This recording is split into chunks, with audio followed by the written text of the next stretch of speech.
யூதருக்கு ராஜாவாக பிறந்திருக்கிறவர் எங்கே? இஸ்ரவேல் தேசத்தின் கிழக்கே இன்றைய ஈராக் நாட்டு பகுதியில் சில வானவியல் வல்லுநர்கள் ஒரு அதிசய விண்மீனை வானத்தில் கண்டு ஆராய்ச்சி செய்ததில் பல நூல்களில் சொல்லியிருக்கும் யூத ராஜாவின் பிறப்பை அறிந்தனர்.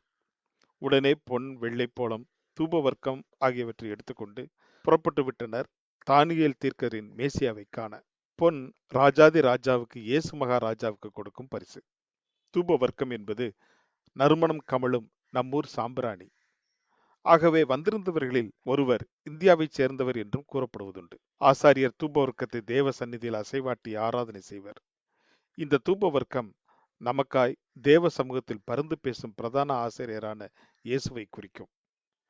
வெள்ளைப்போளம் பலமுறை கீறப்பட்டு வெட்டப்பட்ட மரத்தின் பிசினிலிருந்து இடித்து பிழிந்த வாசனை திரவியம். நமக்காய் பாடுபட்டு விழாரால் அடிக்கப்பட்டு சிலுவையில் மறிக்கப் போகும் மேசியாவுக்கு இது அடையாளம். அந்நியர்களின் ஆட்சியில் சிக்கி தவித்து என்றுதான் யூதருக்கு ராஜாவாக மேசியா வருவாரோ என்ற ஏக்கம் ஒவ்வொரு யூதனுக்கும் இருந்தது. நான் தான் யூதருக்கு ராஜா என்று மார்தட்டி கொண்டிருந்த மகா ஏரோதை யூதர்கள் ஒருவித அருவருப்புடன் தான் பார்த்தார்கள். சிலை வணக்கத்தை மையமாக கொண்ட கிரேக்கர்களின் பாரம்பரியத்தை கடைபிடித்து தன்னை ரோமர்களுக்கு நண்பனாக காட்டிக்கொண்ட ஏரோதின் குள்ளநரி தந்திரத்தை யூதர்கள் நன்கு அறிந்திருந்தனர்.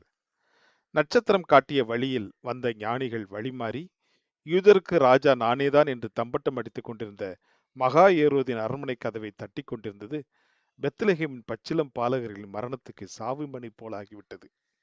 தனக்கு பின் தன் மகன் அர்குலேஸ் தான் யூதர் தேச ராஜாவாக வேண்டும் என்று திட்டமிட்டிருந்த மகா ஏரோதுக்கு சாஸ்திரிகளின் கேள்வி அதிர்ச்சி தந்தது. சாஸ்திரிகளிடம் தானும் வந்து அந்த யூதர் குல ராஜாவை பணிந்து கொள்வேன் என நயவஞ்சமாய் ரகசிய திட்டம் தீட்டி வைத்திருந்தான். சொப்பனத்தில் எச்சரிக்கப்பட்ட சாஸ்திரிகள் வேறு வழியில் எஸ்கேப் ஆகிவிட்டனர். மற்றொரு சொப்பனத்தில் எச்சரிக்கப்பட்ட யோசேப்பு, மரியாள் குழந்தை இயேசுவுடன் எகிப்துக்கு தப்பிச் சென்று விட்டனர். மூர்க்கமுற்ற ஏரோது பெத்லகேமை சுற்றியுள்ள பகுதியில் 2 வயதிற்குட்பட்ட எல்லா ஆண் குழந்தைகளையும் கொன்றுவிடும்படி கட்டளையிட்டார். சாஸ்திரிகள் மூவர் என்றோ அவர்கள் ராஜாக்கள் என்றோ அவர்களின் பெயர்களோ வேதத்தில் எங்கும் குறிப்பிடப்படவில்லை.